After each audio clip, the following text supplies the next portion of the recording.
입니다. 이스라엘 백성들이 430년 동안 애굽에서 노예 생활을 했습니다. 큰 고통을 당했습니다. 고된 노동에 시달렸습니다. 이 정도만 해도 참고 견딜 수 있는데 더 힘들고 어려웠던 것은 남자아이들이 태어나면 그 아이들을 무조건 죽여야 돼요. 애굽의 바로가 이스라엘이 번성해서 힘이 강력해지면 애굽 나라가 위태롭게 될 것을 두려워했습니다. 그래서 남자아이가 태어나면 날강에 던져서 그 아이들을 죽게 하는 거예요. 이스라엘 백성들이 하나님께 살려달라고 했습니다. 건져주시기를 간구했습니다. 하나님께서 저들의 기도와 간구를 들으시고 한 사람을 보내주세요. 그는 모세였습니다. 그 모세 역시 날강에 던져졌습니다. 하나님께서 바로의 공주를 그곳에 가게 하셨습니다. 하나님의 선하신 개입이고 역사였습니다. 애굽의 바로가 모세를 거두었습니다. 모세가 애굽의 왕궁에서 공주의 아들로 성장했습니다. 그의 나이 40세가 되었습니다. 그러나 아직 하나님의 때가 아니었습니다. 모세가 애굽 사람을 쳐서 죽여요. 그래서 이 모세가 살인자가 되는 것입니다. 하나님께서 그를 미디안 광야로 보냈습니다. 그곳에서 목자로 40년을 살았습니다. 그리고 모세의 나이 80세가 되었습니다. 하나님께서 호렙산 떨기나무 꺼지지 않는 불꽃 가운데서 이 모세를 부르십니다. 그를 애굽으로 보냅니다. 이스라엘 백성들을 이끌고 애굽에서 나오라고 했습니다. 드디어 모세가 이스라엘 백성들을 이끌고 출애굽했습니다. 홍해를 건넜습니다. 광야에 도착했습니다. 하나님께서 모세를 시내산으로 부르셨습니다. 모세가 하나님께 주시는 계명을 받기 위해 40일을 금식하며 기도했습니다.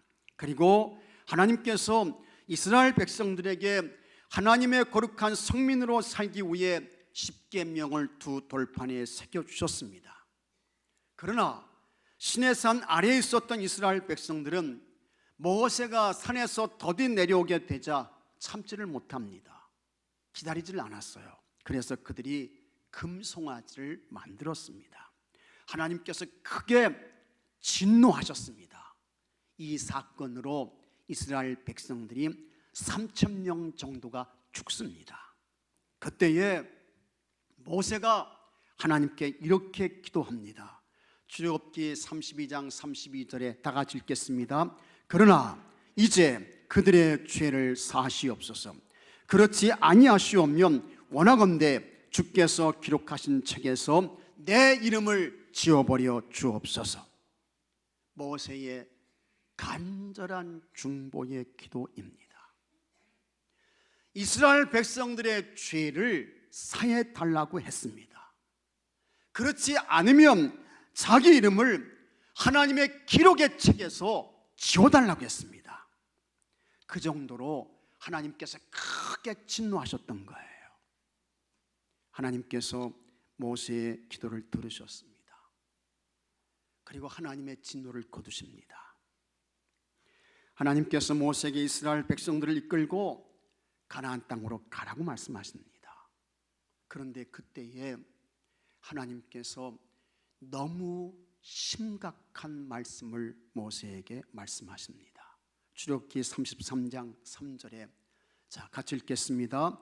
너희를 젖과 꿀이 흐르는 땅에 이르게 하려니와 나는 너희와 함께 올라가지 아니하리니 너희는 목이 곧은 백성인즉 내가 길에서 너희를 진멸할까 염려함이라.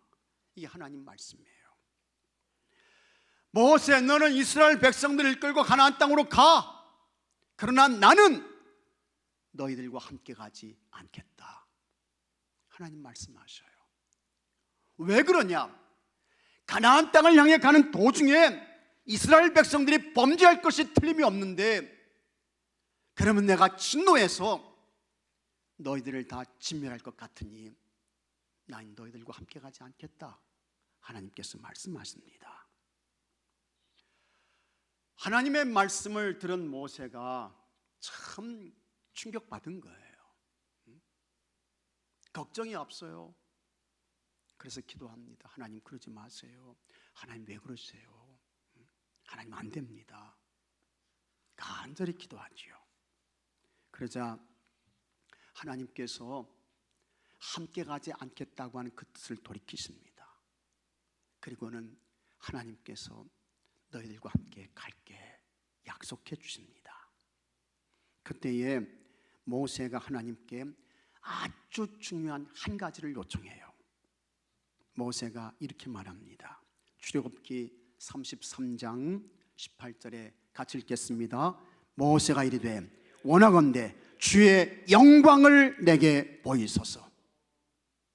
주의 영광을 내게 보이소서. 모세의 요청입니다. 여기서 영광은 히브리어로 카보드라고 합니다. 이것은 하나님의 존귀입니다. 하나님의 위엄입니다. 하나님의 장엄을 말씀하는 것입니다. 모세가 하나님께 이렇게 요청하니까 하나님께서 모세의 요청을 들으시고 모세야, 너 저 반석 보이지? 저 위에 서라. 그렇게 말씀하셔요. 내가 그곳을 지나갈 거야. 그때 너는 내 얼굴은 보지 못하지만 내 등은 너에게 보여주겠다. 하나님께서 말씀하십니다.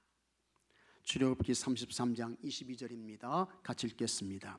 내 영광이 지나갈 때에 내가 너를 반석 틈에 두고 내가 지나도록 내 손으로 너를 덮었다가 손을 거두리니 내가 내 등을 볼 것이요 얼굴은 보지 못하리라. 이게 하나님 말씀이에요. 그리고 드디어 마침내 모세가 하나님의 영광을 보게 됩니다. 그 모세는 다시 하나님의 부름을 받고 40일을 두 번째 금식을 하고 두 돌판에 새겨진 십계명을 받습니다. 모세는 이스라엘 백성들을 40년 동안 광야에서 이끕니다. 그의 책임을 다하고 그의 나이 120세가 되었습니다. 이제 하나님께서 그의 영혼을 취하시는데 모세가 하나님의 부름을 받을 때에 그의 눈은 흐릿하지 않았다고 했습니다. 그의 기력도 쇠하지 않았다고 했습니다. 광야에 있었던 모세는 아주 절박했습니다. 430년 동안 애굽에서 노예 생활을 하다가 탈출한 이스라엘 백성들이 광야에 있습니다. 그 숫자는 많게는 300만 명 정도가 돼요. 그런데 저들이 타락했습니다. 금송아지를 만들었습니다. 하나님을 진노케 했습니다. 하나님께서 저들에 대하여 목이 곧다고 했습니다. 때문에 하나님께서 저들과 동행하시지 않겠다고 했습니다. 여러분, 하나님 없이 가는 광야는 어떻습니까? 죽는 거예요. 하나님 없이 가라고 하는 것은 광야에서 죽으라는 이야기와 똑같습니다. 광야는 생존 자체가 불가능한 곳입니다. 이 광야는 아주 험한 곳이라고 했습니다. 그래서 광야는 오직 하나님의 은혜로만 사는 곳입니다. 하나님께서 매일 일용할 만나를 주셔야 합니다. 하나님께서 광야에서 마실 물을 주셔야 돼요. 낮에는 하나님께서 뜨거운 태양을 구름으로 가려주셔야 합니다. 밤에는 너무너무 춥습니다. 그래서 하나님께서 불기둥을 통해서 따뜻하게 하시고 밝게 비춰주셔야 합니다. 그런데 하나님께서 그와 같은 광야를 모세에게 혼자 가라고 했습니다. 때문에 모세는 백성들의 죄를 용서하시고 살려달라고 했습니다. 그렇지 않으면 자기 이름을 기록의 책에서 지워달라고 했습니다. 하나님께서 모세의 마음을 보셨습니다. 그의 기도를 들으셨습니다. 그의 뜻을 돌이키셨습니다. 그 증거로 모세에게 하나님의 영광을 보여주셨습니다. 하나님의 영광을 본 모세는 다시 힘을 얻었습니다. 용기가 생겼습니다. 담대해졌습니다. 이스라엘 백성들을 40년 동안 광야에서 이끌었습니다. 그 광야가 기적의 장소가 되었습니다. 하나님의 은혜를 매일 체험하는 축복의 자리가 되었던 것입니다. 그리고 모세의 나이 120세가 되었습니다. 모세의 지도력은 광야까지였습니다. 모세가 여호수아를 이스라엘의 지도자로 세워요. 그에게 지도력을 계승합니다. 여호수아가 이스라엘 백성을 이끌고 하나님께서 약속하신 가나안 땅에 들어갔습니다. 모세는 하나님의 부름을 받고 하나님께로 돌아갔습니다. 여러분, 하나님의 영광을 본다는 것은 너무 중요합니다. 하나님의 영광을 보게 되면 인생이 달라져요. 하나님의 영광을 본 사람은 삶이 바꾸어지게 되는 것입니다. 하나님의 영광을 보면 은혜가 충만한 사람이 됩니다. 하나님의 영광을 보면 그의 마음속에 생수의 강이 흘러넘칩니다. 말씀을 통해서도 은혜를 받게 되고 기도 중에 하나님의 임재를 경험하게 되는 것입니다. 삶의 모든 순간에서 하나님께서 베풀어 주시는 풍성한 은혜와 도움을 받고 누리며 살게 되는 거예요. 여러분, 이렇게 살고 계십니까? 이렇게 살고 계세요? 내가 이렇게 살고 있지 못하다고 하면 그분은 아직까지 하나님의 영광에 대한 그와 같은 그 경험이 없는 거예요. 하나님의 임재, 하나님의 영광, 하나님의 가득함, 그건 못 보고 사는 것입니다. 그런데 하나님의 영광을 보게 되면 용기의 사람이 되고 꿈의 사람이 되고 도전의 사람도 되고 축복의 사람도 되고, 믿습니까 여러분? 행복의 사람도 되고. 모든 무엇 때문에 그럴까? 하나님의 영광, 하나님의 영광을 보면 그렇게 되는 거예요. 그런데 이 세상에 찾아오셔서 그와 같은 하나님의 영광을 보여주신 분이 있습니다. 그분이 우리 예수님 있습니다. 14절에 같이 읽겠습니다. 말씀이 육신이 되어 우리 가운데 거하시매 우리가 그의 영광을 보니 아버지의 독생자의 영광이요 은혜와 진리가 충만하더라. 아멘. 요한복음 1장에서 예수님은 어떤 분이라고 했습니까? 말씀이 육신으로 오신 분이라고 했습니다. 그 말씀은 곧 하나님이라고 했습니다. 또 예수님은 빛으로 오신 분이라고 했습니다. 4절에 그 안에 생명이 있었으니 이 생명은 사람들의 빛이라. 그렇게 오신 예수님은 누구의 영광을 보여줄까? 누구의 영광을 보여주는 거예요? 하나님. 하나님의 영광을 예수님께서 보여주시고 있는 것입니다. 말씀으로 계신 하나님이 육신을 입고 사람의 모습으로 오셨어요. 영원한 하나님이 생명의 빛으로 오셨어요. 그분이 예수님이세요. 그 예수님은 하나님의 영광을 보여주고 있습니다. 믿으시면 아멘 하십시오. 이 말씀은 곧 뭐냐? 예수님은 하나님이시다. 예수님은 하나님이시다. 이걸 말씀하고 있는 것입니다. 세상에는 여러분 각각의 분야에서 탁월한 사람들이 참 많습니다. 능력 있고 실력 좋고 그런 사람들이 참 많아요. 미술에 뛰어난 능력을 가진 사람들이 있는데 미켈란젤로가 천지창조를 그렸습니다. 참 대단합니다. 엄청납니다. 여러분, 이 천지창조를 그린 미켈란젤로의 영광을 보기 위해서는 어떻게 해야 합니까? 로마에 있는 베드로 성당에 가야 돼요. 가게 되면 그 모습을 보면 정말 대단합니다. 엄청나요.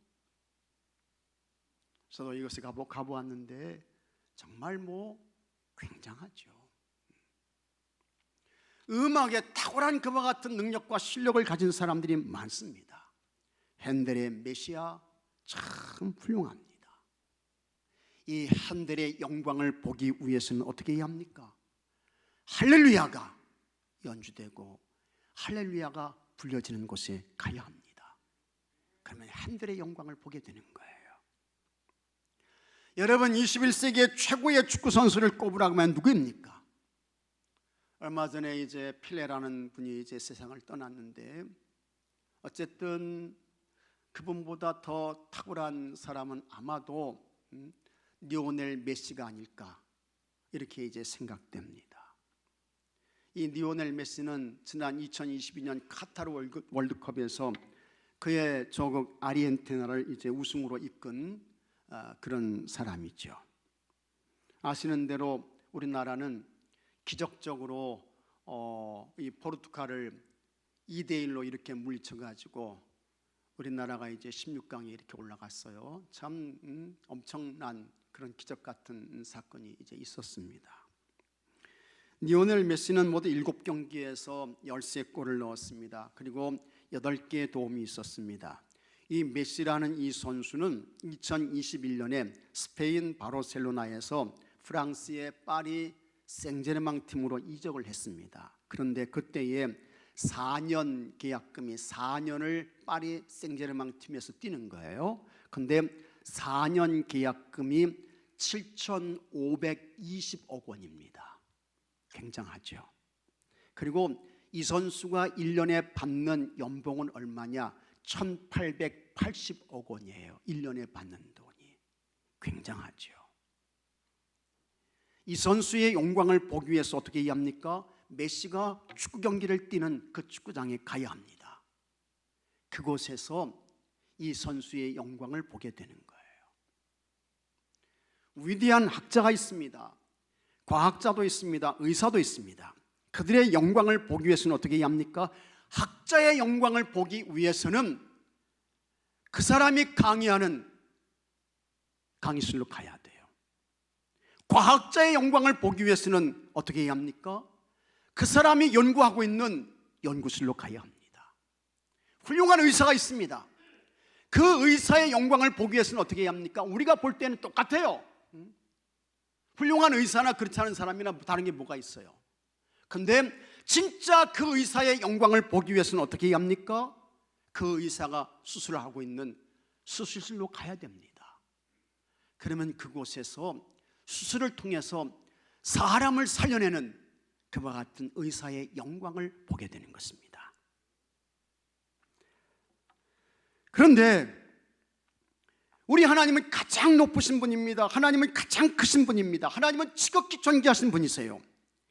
그 하나님의 영광을 보기 위해서는 우리가 어떻게 해야 할까? 어떻게 해야 됩니까? 하나님의 영광을 봐야 되는데, 그 하나님의 영광을 경험해야 되는데, 그 하나님의 영광이 내 삶 속에 충만해야 되는데, 그러기 위해서는 어떻게 됩니까? 어떻게 해야 돼요? 여러분, 예수님을 보게 되면 하나님의 영광을 보고 경험하게 되는 줄로 믿으시기 바랍니다. 왜 그렇습니까? 예수님이 누구의 영광을 보여주는 거예요?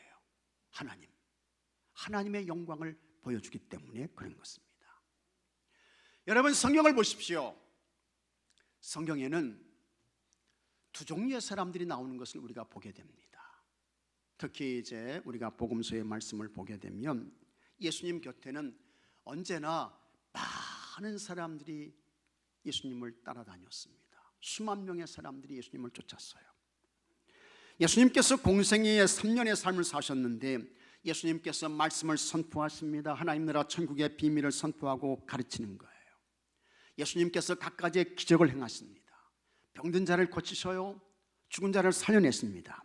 하지만 예수님을 하나님으로 믿지 않습니다. 예수님을 비난합니다. 공격합니다. 그래서 사람들을 선동하죠. 예수님을 십자가에 못 박으라고 외치는 것입니다. 마침내 예수님께서 십자가 처형을 당하셔서 죽으십니다. 왜 그들이 그렇게 했을까? 왜 그렇습니까? 예수님을 통해서 나타난 하나님의 영광을 보지 못했기 때문에 그런 것입니다. 그들에게 예수님은 단지 누구였느냐?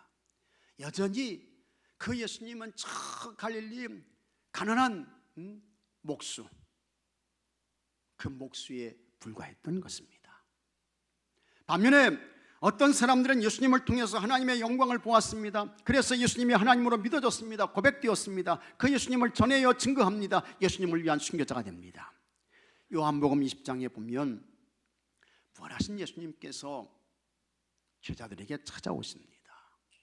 그런데 마침 그때에 도마는 그 자리에 없어요. 도마가 들어왔을 때에 예수님의 제자들이 도마에게, 도마야, 우리가 부활하신 예수님을 만났어. 우리가 부활하신 예수님을 뵀어. 예수님께서 정말 부활하셔서 살아계시더라. 도마에게 이야기를 합니다. 하지만 도마는 이렇게 말합니다. 나는 예수님의 손에 난 못자국을 보지 않고 예수님의 옆구리에 손을 넣어보지 않고는 나는 예수님의 부활 못 믿어. 난 믿을 수 없어. 도마가 그렇게 이야기를 해요. 그로부터 8일이 지났습니다. 그날도 제자들이 한 곳에 모여 있었습니다. 문이 닫혀 있어요. 문은 닫혀 있어요. 그런데 부활하신 예수님께서 그곳에 찾아오셨습니다. 제자들에게 말씀하십니다. 평강이 있을지어다. 그 다음에 이 예수님께서 도마를 부르십니다. 도마야, 너 이리 와봐라 하면서 예수님께서 그 도마를 부르세요. 그리고는 도마에게 손가락을 내밀어서 내 손에 난 이 못자국을 봐라, 그렇게 말씀하십니다. 그리고 너의 손을 옆구리에 넣어보라, 예수님께서 말씀하셔요. 그러면서 예수님께서 도마에게 하시는 말씀이 너는 믿음 없는 자가 되지 말고 믿는 자가 되라, 예수님께서 그렇게 말씀하십니다. 그 순간 도마가 부활하신 예수님을 향해 이렇게 외칩니다. 요한복음 20장 28절에 다 같이 읽어보겠습니다. 나의 주님이시여 나의 하나님이시니이다. 아멘. 이 도마의 고백이에요. 나의 주님이시여 나의 하나님이십니다. 죽음에서 부활하신 예수님이 누굽니까? 하나님이라고 했습니다. 도마는 그제야 비로소 부활하신 예수님에게서 무엇을 보았던 것입니까? 하나님의 영광을 보았던 것입니다. 하나님의 영광을 보니 그 주님이 나의 주님이 되고 그 예수님이 나의 하나님이 되었던 것입니다. 베드로는 예수님을 그리스도로 고백했습니다. 마태복음 16장 16절에 주는 그리스도시여 살아계신 하나님의 아들이십니다. 그리스도는 뭐냐? 구주입니다. 구원자입니다. 누가 죄와 허물로 죽은 인생을 구원할 수 있습니까? 사람으로는 구원할 수 없어요. 그래서 하나님께서 직접 사람의 모습을 입고 이 세상에 오셨습니다. 그분이 누구냐? 예수님이십니다. 그 예수님은 곧 누구냐? 그 예수님은 곧 하나님이시다.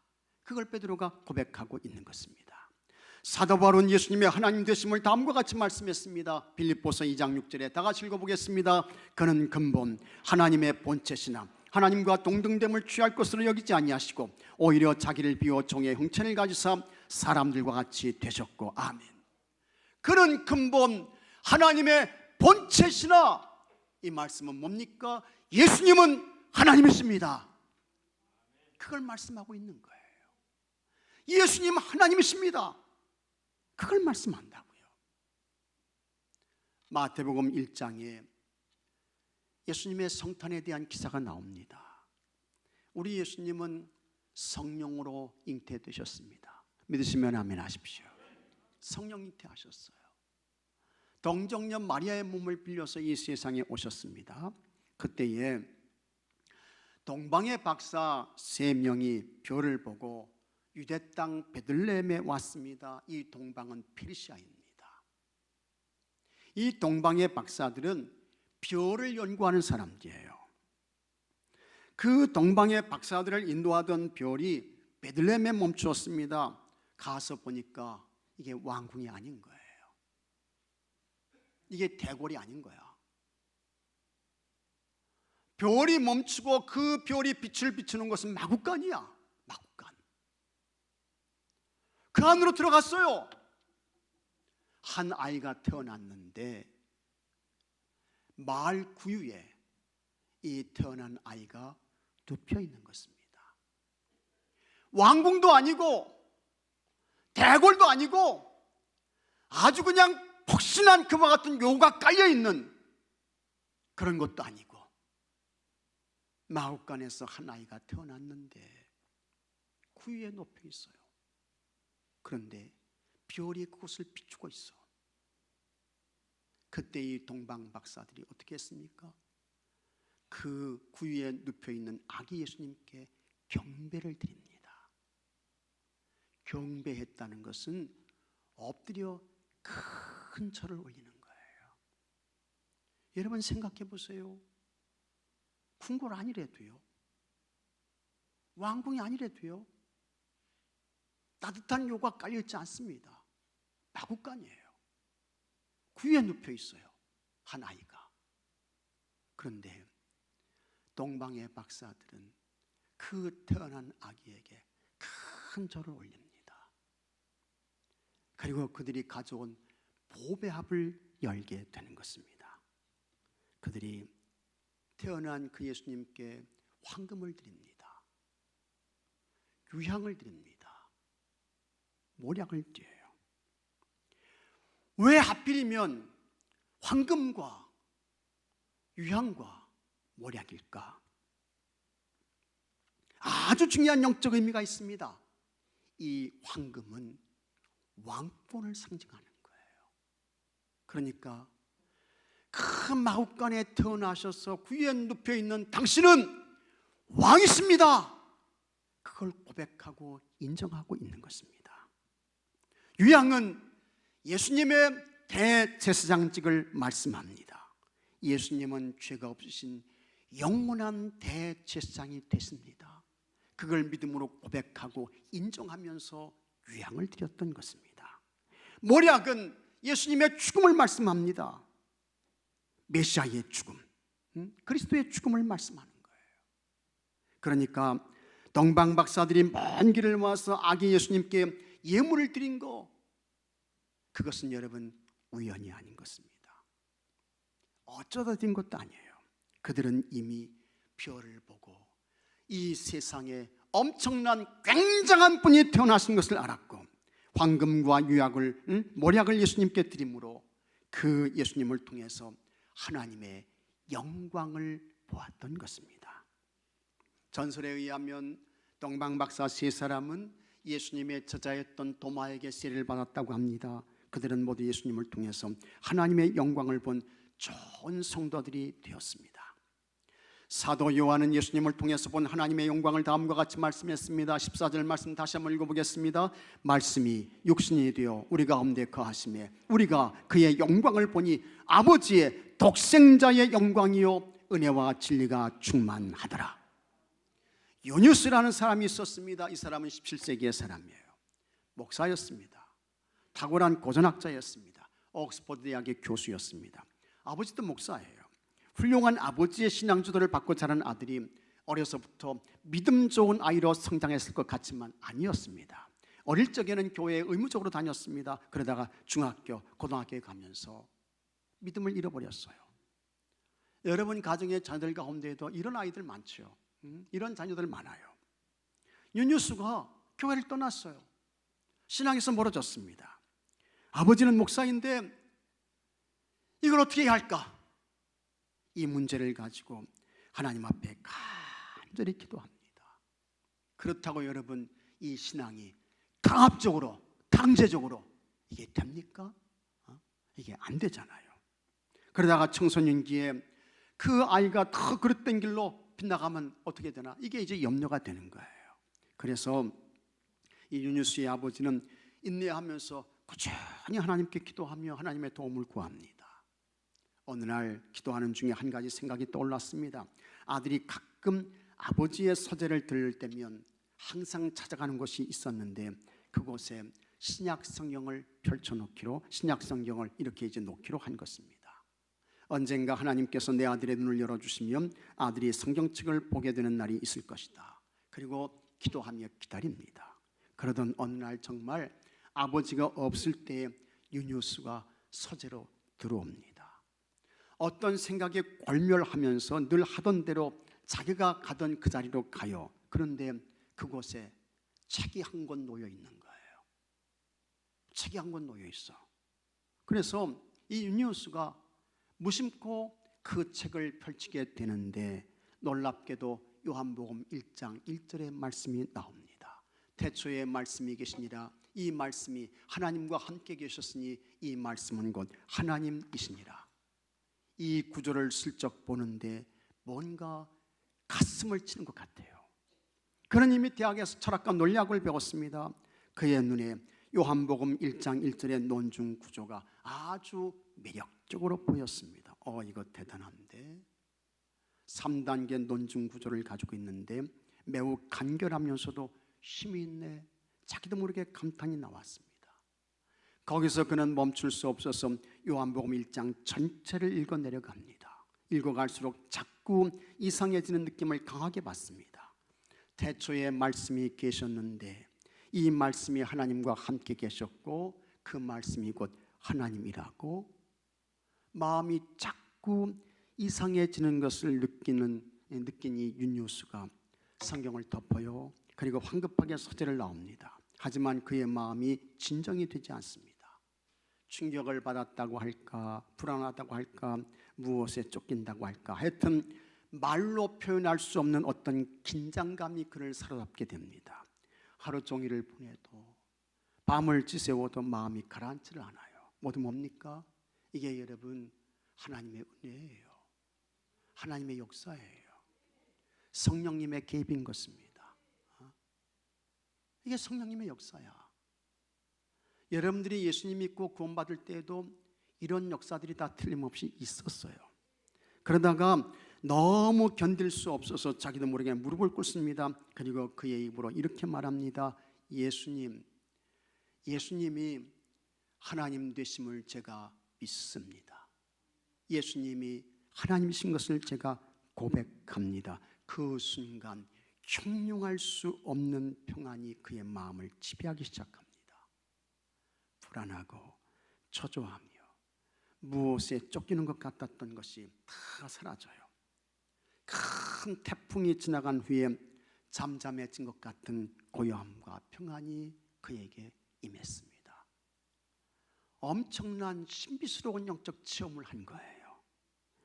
이와 같은 경험을 한 후에 이 윤효수가, 아버지가 시키지도 않았어요. 누가 강요하지도 않았습니다. 이 윤효수가 신학교에 가게 됩니다. 그리고 목사가 돼요. 옥스퍼드 대학의 교수가 됩니다. 그는 목사이며 교수이며 신학자로서 성경의 필사본들이 많은데 그 중에서 어떤 것이 하나님의 영감을 받아 기록된 진짜 원문인지를 밝혀내는 아주 중요한 업적을 이 윤효수가 남기게 됩니다. 예수님을 통해 하나님의 영광을 보았던 윤효수의 인생이 달라졌습니다. 하나님의 영광을 위한 삶이 되었습니다. 하나님 나라와 교회를 위한 거룩하고 복된 인생이 되었습니다. 여러분, 예수님은 누구입니까? 여러분에게 예수님은 누구세요? 여러분들은 예수님을 통해서 무엇을 보고 있습니까?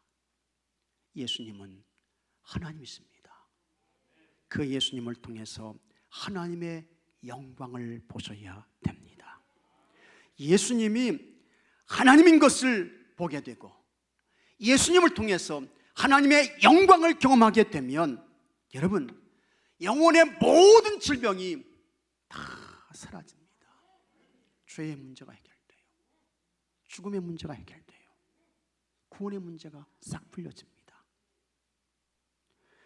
예수님이 하나님이신 것을 알게 되면 근심과 걱정 다 사라지게 됩니다. 하나님이 우리를 이 정도로 사랑하시는구나. 하나님이 나를 이렇게 구원해 주셨구나. 근심과 걱정도 사라지고 두려움도 없어지게 되고 험한 세상에서 예수님을 통해 받게 될 영광을 기대하며 소망 중에 살게 되는 것입니다. 주님을 위한 삶을 살게 되고 하나님 나라와 교회를 위한 삶을 살게 되는 것입니다. 예수님과 함께 행복한 삶을 살고 감사와 감동과 감격의 삶을 살게 되는 것입니다. 여러분, 이와 같은 삶을 살고 계십니까? 이런 삶을 살고 있지 못하다고 하면 예수님을 통해서 하나님의 영광을 아직 보고 경험하지 못하고 있는 것입니다. 예수님은 누구냐? 우리 예수님은 하나님이 되시는 것을 믿으시기 바랍니다. 그 예수님을 통해 하나님의 영광을 보시기 바랍니다. 예수님은 하나님이십니다. 예수님은 하나님이십니다. 다 같이 기도합시다. 사도 요한이 예수님을 통해 하나님의 독생자의 영광을 보았던 것처럼 우리도 예수님을 통해 하나님의 영광을 보게 하여 주옵소서. 예수님을 통해 하나님의 영광을 보게 되면 모든 문제가 다 풀어집니다. 죄의 문제도, 구원의 문제도, 영생의 문제도, 삶의 모든 문제도, 염려와 근심과 걱정도 다 해결되는 것입니다. 예수님이 하나님으로 믿어지게 하시고 고백되게 하여 주옵소서. 그리고 그 예수님을 통해서 얻게 될 구원과 영생과 하나님 나라 천국, 이와 같은 것을 기대하며 바라보며 소망 중에 살게 하여 주옵시고 기쁨과 감사와 감동으로 살게 하여 주옵시고 주님과 하나님 나라를 위해 사는 주의 성도들이 되게 해 주시옵소서. 우리 주 예수 그리스도 이름으로 기도하옵나이다. 아멘.